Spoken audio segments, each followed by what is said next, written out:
전에 한 기독교 연합기관의 대표였다가 말을 좀 심하게 해서 목사직 면직이 된 사람이 있는데, 이 사람이 지난 10월 달에 광화문 광장에서 많은 사람들 앞에서 연설을 할 때 이런 말을 했습니다. 앞으로 대한민국은 전광훈을 중심으로 돌아가게 되어 있다. 하나님이 그렇게 만들어 놨다. 자기가 기름 부음을 받았기 때문에 대한민국은 앞으로 10년 동안 자기를 중심으로 돌아갈 수밖에 없다. 그리고 자기는 하나님의 보좌를 딱 붙잡고 산다. 그리고 한 말이, 하나님 꼼짝 마. 하나님 까불면 나한테 죽어. 내가 이렇게 하나님과 친하다 라고 자랑스럽게 말을 했습니다. 까분다는 것은 아랫사람이 자기 주제를 모르고 나서서 설치는 것을 말합니다. 그는 아마도 자기가 하나님보다 더 위대한 사람이라고 생각하고 있는 것 같습니다. 자기가 역사를 좌우할 능력이 있고, 하나님은 자기가 하자는 대로 해야 하는 심부름꾼이고, 하나님의 운명조차도 자기 손에 달려있는 것처럼 그렇게 말을 했지요. 그런데 하나님을 모독하는 그런 말에 아멘 하고 화답하는 수많은 사람들이 있었습니다. 아멘이라는 말은 당신의 말이 내 생각과 같다. 그 말대로 되기를 진심으로 원한다 라는 뜻이 담겨 있는 말입니다. 그래서 우리는 아멘을 하되 하나님의 말씀에 아멘해야 될 줄로 믿습니다. 함부로 아멘을 해서는 안 돼요. 아무 때나. 하나님 까불면 나한테 죽어라는 말에 아멘을 하면서도 자기들이 무엇을 하는지조차도 모르고 있다고 한다면 예수님을 십자가에 못 박아 죽이라고 소리 지르던 사람들과 조금도 다를 것이 없습니다. 한국교회가 일부라고 하지만 왜 이렇게 맹목적인 신앙으로 변질되었습니까? 아주 극히 일부라고 하더라도 그러한 모습들이 교회라는 이름을 가지고 모이는 곳에서 나타나서는 절대로 안 되는 것인데, 이런 사람들이 나타나는 이유는 우리 한국교회가 물질주의와 기복주의에 물들다 못해서 만몬이라고 하는 물신을 따르는 우상숭배에 빠져버렸기 때문입니다. 기독교 신앙은 사람의 인격이나 품성에는 관심이 없이 복받는 비결만을 가르쳐주는 미신과는 완전히 다릅니다. 또 기독교의 하나님, 우리가 믿는 하나님은 예수님의 마음을 품고 그분의 삶을 담고 십자가를 지고 좁은 길로 걸을 것을 요구하신다는 점에서 치성만 드리면 무조건 사람들의 소원을 들어주시는 미신과는 전혀 다른 것입니다. 하지만 한국교회는 기독교 신앙을 마치 미신처럼 성공과 재물, 건강과 같이 인간의 탐욕을 충족시키는 수단으로 변질시켜 버리고 말았습니다. 또 하나님은 귀신을 달래듯 치성을 드리면 우리에게 성공을 주시고 재물과 건강을 얻을 수 있도록 해준다고 사람들을 속여서 탐욕을 충족시켜주는 미신 속의 귀신으로 만들어버리고 말았습니다. 그래서 부자가 된 사람은 하나님이 복을 주셔서 부자가 된 것이다 라고 생각을 하고 어깨에 힘주고 자랑스러워 하는데, 가난한 사람들은 하나님에게 복받을 만한 신앙이 아니어서 내가 신앙생활을 제대로 못해서 하나님을 제대로 못 믿어서 복을 받지 못하는 거다 라고 생각을 하고는 자신의 삶에 늘 불평하며 만족하지 못한 그런 삶을 살아가게 만들고 있습니다. 하지만 이것은 기독교와 전혀 상관이 없는 거짓말입니다. 참된 기독교의 복음이 아닙니다. 예수님이 이 세상에 오신 것은 성도들이, 예수님을 믿는 사람들이 부자가 되게 해 주시려고 오신 것이 아닙니다. 예수님이 십자가에서 고난당하신 것은 성도들의 질병을 고쳐주시기 위해서가 아닙니다. 예수님이 부활하신 것은 교회에 다니는 사람들의 소원을 들어주기 위해서가 아닙니다. 물론 우리가 예수 그리스도의 말씀을 따라서 하나님의 말씀대로 믿음으로 순종하면 하나님은 우리가 이 땅에서 하나님이 원하시는 일들을 넉넉히 이루어갈 수 있도록 물질로도 풍성하게 채워주시는 줄로 믿습니다. 건강도 주시는 줄로 믿습니다. 질병도 치유해 주시는 줄로 믿습니다. 그러나 그것이 목적이 되어서는 안 되는 겁니다. 예수님은 죄악에 빠져서 죽음의 길을 가고 있으면서도 지금 내가 가는 이 길 끝에 무엇이 있는지조차도 알지 못한 채 앞서 달려가는 사람들의 뒤만 죽어라 따라 달려가고 있는 사람들, 이 세상의 부귀 영화를 위해 수단 방법 가리지 않고 달려가는 그 사람들에게 그 길에는 죽음이 기다리고 있으니 이제 그만 멈추어 서서 하나님을 바라보고 하나님과의 관계를 회복하고 잃어버린 하나님의 형상을 회복해서 이 세상을 사는 동안 하나님의 자녀로 살 수 있도록, 그리고 이 세상의 시간이 끝나는 날 영원한 하나님의 품 안에서 영원한 기쁨과 은혜를 누릴 수 있는 그 삶으로 인도해 주시려고 예수님이 이 세상에 오신 것이고, 고난을 당하시고 죽으셨고 그리고 부활하셨습니다. 그런데 이 기독교의 본질을 어디 보이지도 않는 곳에 던져버리고는 기복주의와 물질 만능주의가 구원의 복음인 것처럼 속이고 있는 사람들에게 오늘 수많은 사람들이 몰려가고 있어요. 하나님이 아닌 사탄을 하나님이라고 부르며 하나님을 이용해서 자기들의 욕심만 채우고 있습니다. 무지몽매한 백성들을 현혹해서 자기 이익을 얻으려는 지도자들의 욕심과 수단 방법 가리지 않고 부자만 되면 좋다고 생각하는 사람들의 욕심이 결탁해서 오늘 한국교회를 혼란스럽게 만들고 타락하게 만들어가고 있는 것입니다. 공중의 새도 깃들일 곳이 있고 여우도 굴이 있지만 인자는 머리 둘 곳이 없다 말씀하신 예수님이 부요함과 풍요로움을 자랑하는 오늘 한국의 교회들을 보시면서 무엇라 하실까? 돈이 아주 많은 사람이 있었어요. 이 부자는 돈이 많이 있었지만 그 돈을 관리하느라고 머리가 아픈 사람이에요. 가정에도 문제가 있어서 늘 부부간의 다툼이 끊이지 않고, 그 자녀들은 금수저로 태어났지만 사랑과 보살핌을 받지 못하고 성장해서 그런지 늘 밖으로 나들고 이들이 저지른 일들의 뒤처리를 하느라 이 부모는 정신이 없어요. 염려와 근심과 걱정, 그리고 속상하고 화가 나서 하루도 술을 마시지 않으면 걱정에서 벗어나지를 못하고 수면제가 없으면 잠을 들지 못하는 사람입니다. 그렇게 밤을 지새고 나면 아침에 일어나도 잠을 안 잔 것처럼 머리는 띵하고 텅 빈 것 같은 기분 나쁜 하루가 날마다 시작되고 있는데, 이 집에서 일하고 있는 가정부 아주머니는 날마다 무엇이 그리 즐거운지 얼굴에서 웃음이 사라지는 날이 없고 흥얼거리는 노랫소리가 그 입에서 떠나는 시간이 없어요. 이 주인이 아주머니에게 물었습니다. 아니, 아주머니는 집도 없이 남의 집 일을 하면서 사는데 날마다 즐겁고 항상 기쁜 이유가 도대체 뭐예요? 아주머니가 대답을 합니다.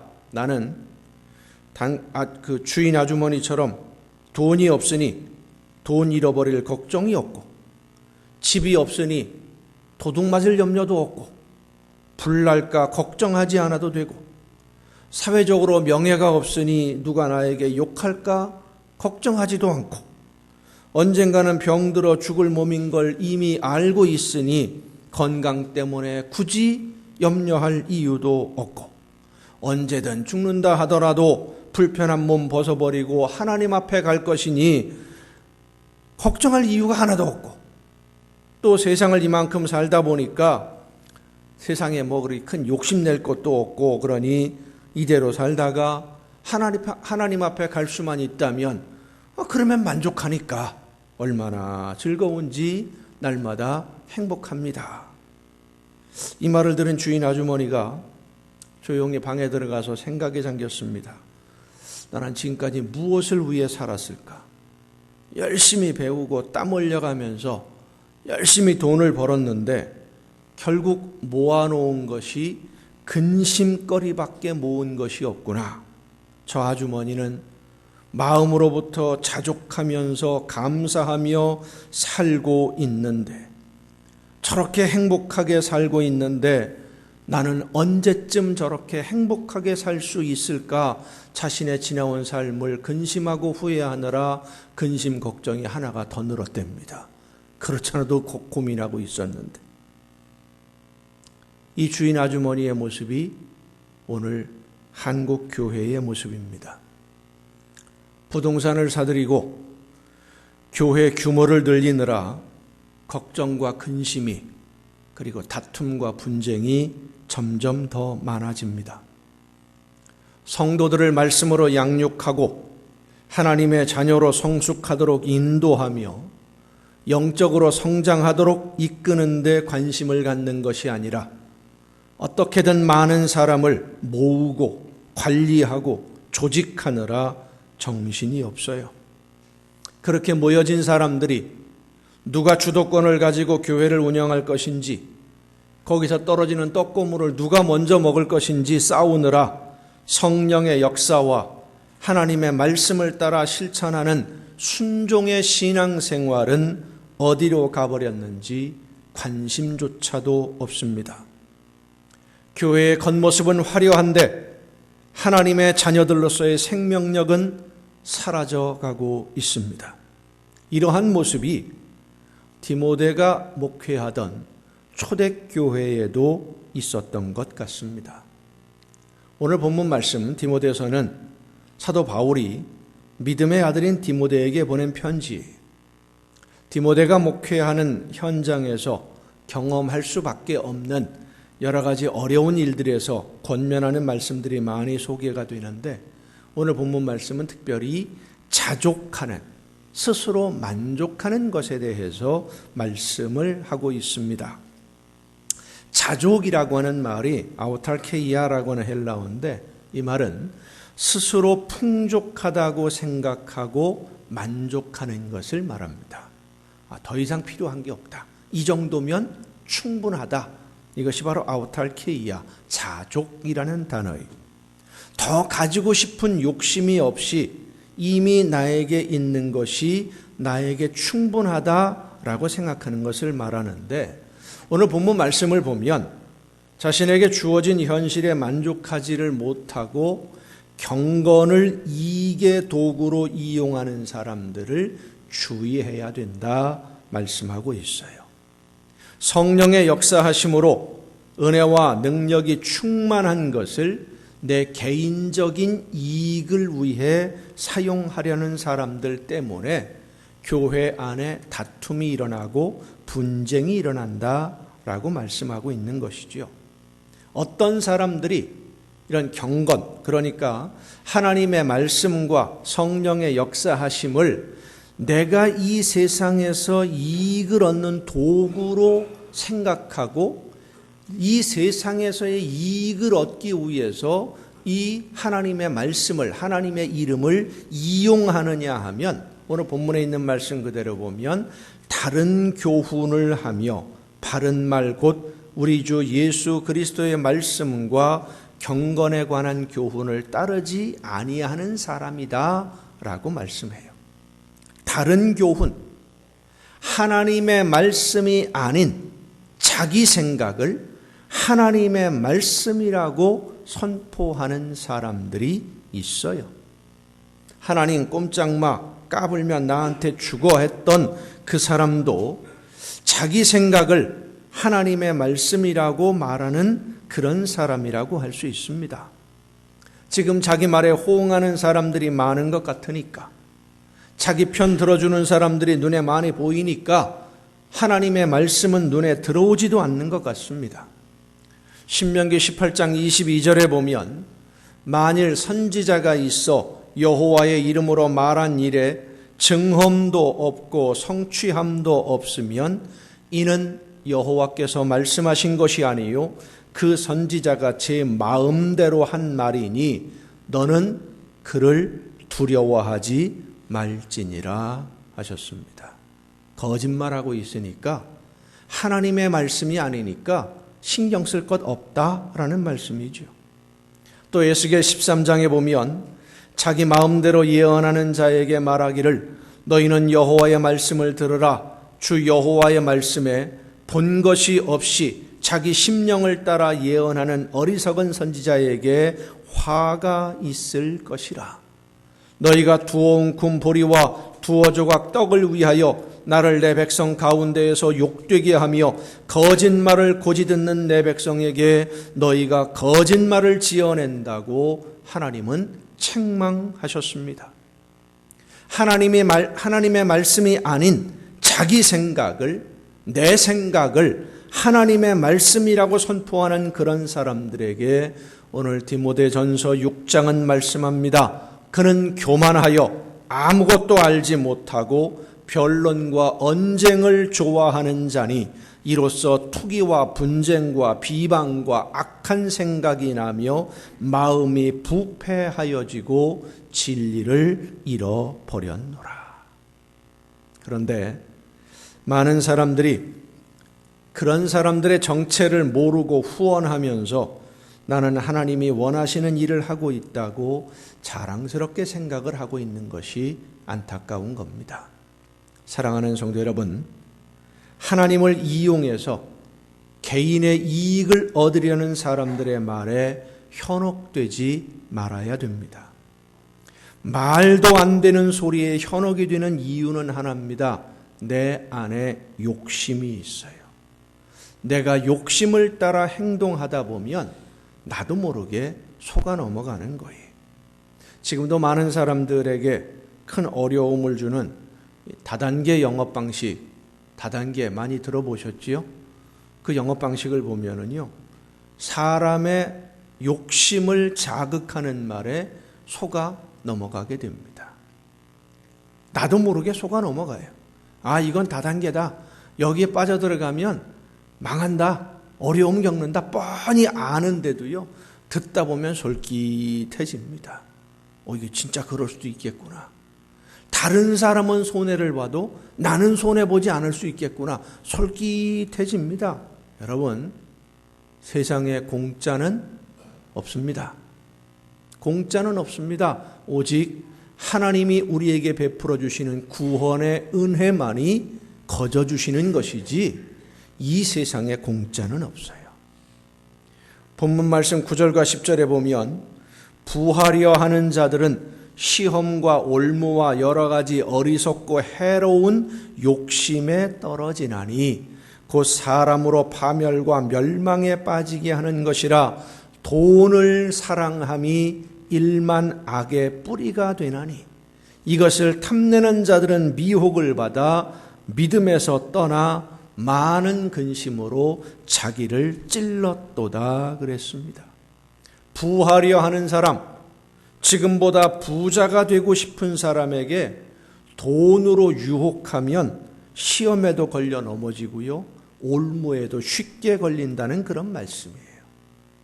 세계적인 부자로 알려진 록펠러에게 기자가 물었습니다. 돈이 어느 정도 있으면 만족할 수 있겠느냐? 세계적인 부자인 록펠러가 이렇게 대답했습니다. 지금 내가 가지고 있는 것보다 조금만 더. 언제쯤 그게 채워집니까? 조금만 더 가지면 거기서 조금만 더. 그래서 그만큼 또 가지면 또 조금만 더. 부자가 되고 싶은 욕심은 누구에게나 있는 것인데 그 욕심은 끝이 없습니다. 지금도 그렇습니다마는 디모데가 목회하던 그 시절에도 하나님의 말씀을 따라서 순수하게 목회하고 예수님의 제자로 성도들을 양육하는 일에 전념하던 목회자들은 그때나 지금이나 마찬가지로 그리 풍요로운 생활을 하지 못했던 것 같습니다. 그럴 수밖에 없는 것이 순수한 복음의 열정을 가지고 헌신하면서 최선을 다해 복음을 전하고 말씀으로 성도를 양육하는 목회자들은 사실 부유할래야 부유할 수가 없어요. 하나님의 말씀을 전하기만 하고 내가 실천하지 않으면, 내가 먼저 그 말씀 앞에 순종하지 않으면 나도, 목회자들도 하나님 앞에 버림받을 수 있다는 것을, 심판의 날에 제일 먼저 책망받을 수 있다는 것을 가장 잘 알고 있는 사람들인데, 이웃을 사랑하고 섬기기도 모자랄 판국에 내 것이라고 쌓아놓을 여유가 어디 있겠습니까? 교회도 마찬가지입니다. 재정이 풍요로운 교회, 남아서 쓸 곳이 없어 적립금으로 쌓아두는 교회는 문제가 많은 교회예요. 이웃을 사랑하고 섬기라는 예수님의 말씀을 실천하는데 쌓아둘 게 어디 있습니까? 빚을 내서라도 더 많이 섬겨야지요. 그래서 어떤 분들은 그렇게 얘기합니다. 교회의 재정을 이야기할 때 재정이 남아있는 교회는 하나님이 기뻐하시는 교회가 아니고 빚을 내어서 허덕거리는 교회가 하나님이 기뻐하시는 교회다. 물론 좀 억지 주장도 있을 수 있겠습니다만은 내 것을 가지고 내 것을 쌓아두고 있으면서 이웃의 아픔을 어려움을 돌아보지 않는다면 그것은 거짓입니다. 그래서 권면하는 말씀이 우리가 세상에 아무것도 가지고 온 것이 없음에 또한 아무것도 가지고 가지 못하리니 우리가 먹을 것과 입을 것이 있은즉 족한 줄로 알라. 오늘 본문에 말씀하고 있어요. 하지만 우리 현실에서는 말씀과 은혜를, 성령의 역사와 그 능력을 개인의 이익을 위해서 사용하는 사람들이 실제로 있습니다. 예수님은 무엇인가를 소유하려고 오신 것이 아니라 있는 모든 것을 우리에게 주시려고 찾아오셨습니다. 대림절은 그렇게 모든 것을 주시려고 찾아오신 예수님을 지금 내가 닮아가고 있는지 나 자신을 돌아보는 절기입니다. 나누며 섬김으로 예수님의 사랑을 실천하고 있는지, 순수한 믿음으로 하나님의 말씀을 따라 순종하고 있는지, 내가 지난 한 해 동안 영적으로 얼마나 성장했는지 우리 자신을 돌아보는 절기가 바로 이 대림절입니다. 그래서 우리는 대림절을 지내면서 내 안에 욕심을 버리기 위해 기도해야 됩니다. 자족하는 마음을 가질 수 있도록 성령께서 내 마음을 주관해 달라고 기도해야 됩니다. 우리는 이 세상에 올 때에 아무것도 없이 빈손으로 왔어요. 그런데 지금 나 자신을 돌아보면 참 많은 것을 가지고 있어요. 예전보다도 10년, 20년 전보다도 훨씬 더 많이 가지고 있어요. 제가 학교 다닐 때를 생각해 보면 연필 한 자루가 참 귀했습니다. 연필 하나가 귀해서 그 연필을 깎을 때도 얼마나 조심스럽게 깎았는지 그 연필 심이 많이 깎여나가지 않도록 정말 조심해서 깎아서 쓰고 나중에 이제 짧아지면 손에 잡을 수가 없으면 어떻게 해요? 볼펜 자루 다 끼워가지고, 그죠? 끝에를 좀 깎아서 끼워가지고 그렇게 쓰곤 했어요. 아주 더 이상 쓸 수 없을 때까지 연필 한 자루를 썼어요.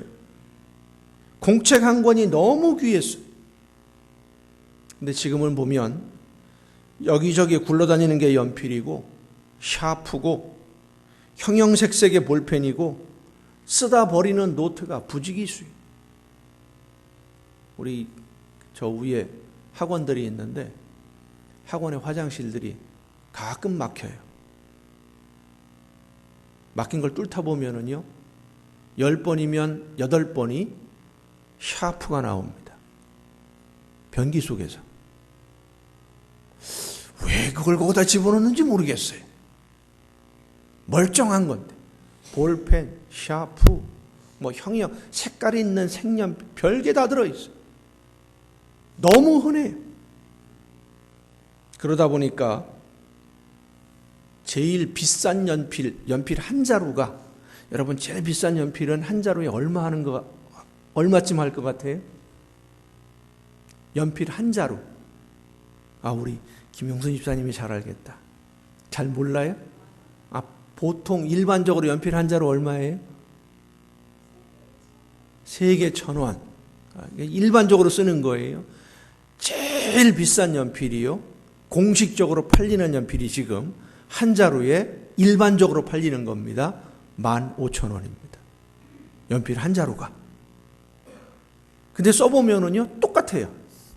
200원짜리, 300원짜리나 15,000원짜리나 똑같아요. 15,000원짜리 연필을 손에 쥐고 수학 문제를 풀면 문제가 저절로 풀려집니까? 공부가 저절로 됩니까? 그림 저절로 잘 그려집니까? 아닙니다. 똑같아요. 그죠? 이런 15,000원짜리 연필을 내가 가지고 있다라고 하는 것을 자랑하고 싶은 욕심을 이용하는 것뿐이에요. 그러나 우리가 알아야 되는 것은 아무리 많은 것, 아무리 비싼 것을 많이 가지고 있다 할지라도 이 세상을 떠날 때 우리는 빈손으로 떠날 수밖에 없습니다. 지금 나에게 있는 것들은 이 세상을 살아가는 동안 하나님이 나에게 맡기신 것이고, 하나님이 나에게 맡겨주신 사명을 감당할 수 있도록 그것을 사용하라고 우리에게 빌려주신 것들 뿐입니다. 내 소유가 아닙니다. 아무리 많은 것, 좋은 것을 가지고 있다고 한들 그것은 내 것이 아니라 하나님이 나에게 빌려주신 거예요. 이 세상에서 더 많은 것을 가지려고 욕심을 부려도, 아무리 가지려고 해도 그것은 내 것이 될 수가 없습니다. 모든 것이 하나님의 소유이기 때문입니다. 그래서 잠언 30장에 보면 내가 2가지 일을 주께 구하였사오니 내가 죽기 전에 내게 거절하지 마옵소서. 곧 헛된 것과 거짓말을 내게서 멀리 하옵시며 나를 가난하게도 마옵시고 부하게도 마옵시고 오직 필요한 양식으로 나를 먹이시옵소서. 혹 내가 배불러서 하나님을 모른다, 여호와가 누구냐 할까 하오며 혹 내가 가난하여 도둑질하고 내 하나님의 이름을 욕되게 할까 두려워함이니이다. 이 기도가 여러분의 기도가 될 수 있기를 바랍니다. 지금보다 더 부자가 되려고 하기보다는 나에게 지금 맡겨두신 것으로 하나님이 기뻐하시는 이 일을 열심히 감당하고, 지금보다 더 많이 가지기를 원하기보다는 이미 나에게 주신 것으로 만족하면서 감사할 때 우리를 가로막는 모든 시험과 올무를 이겨내고 하나님이 기뻐하시는 열매로 날마다 더 풍성해지는 복을 누리게 될 줄로 믿습니다. 모든 사람에게는 부자가 되고 싶은 욕심이 있습니다. 하지만 부자가 되고 싶은 욕심을 따라가면 파멸과 멸망에 빠질 뿐입니다. 돈을 사랑하다가 멸망의 수렁에 빠지지 않으려면 지금 하나님이 나에게 허락하신 것으로 스스로 만족할 줄 알아야 됩니다.